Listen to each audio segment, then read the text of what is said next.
পঞ্চায়েত নির্বাচনে অনলাইনে মনোনয়ন জমা দেওয়া এবং মনোনয়ন দাখিলের সময়সীমা বৃদ্ধির আবেদন নিয়ে ত্রিপুরা হাইকোর্ট দ্বারস্থ হয়েছিল বামফ্রন্ট এবং কংগ্রেস। আজ হাইকোর্টের বিচারপতি অরিন্দম লোধ এবং বিচারপতি এসডি পুরকায়স্থের ডিভিশন বেঞ্চ এই দুটি মামলার আবেদনই খারিজ করে দিয়েছেন।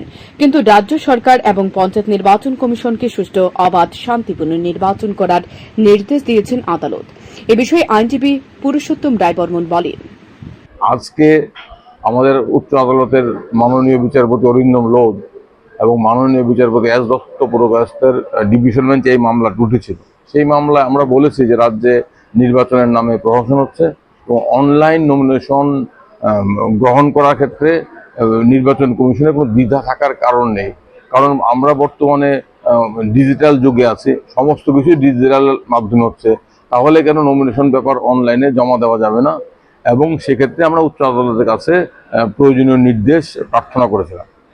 আপনারা জানেন যে একবার নির্বাচনী প্রক্রিয়া শুরু হয়ে গেলে, সেটা সাধারণ নির্বাচনী হোক কিংবা পঞ্চায়েত নির্বাচনী হোক, আমাদের নির্বাচনী আইনে এবং আমাদের সংবিধানের ব্যবস্থা অনুযায়ী এবং সুপ্রিম কোর্টের বিভিন্ন রায় অনুসারে উচ্চ আদালতের হস্তক্ষেপ করার সুযোগ খুবই সীমাবদ্ধ।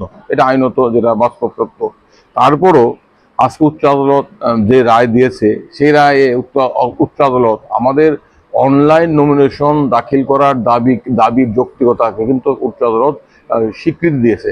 উচ্চ আদালত আস্থা প্রকাশ করেছে এবং রাজ্য সরকারকে নির্দেশ দিয়েছে, পঞ্চায়েত কমিশনকে নির্দেশ দিয়েছে অবাধ সুষ্ঠু নির্বাচন করার ব্যবস্থা করতে। নির্দেশ কতটা কার্যকরী হবে আমরা দেখব। আমাদের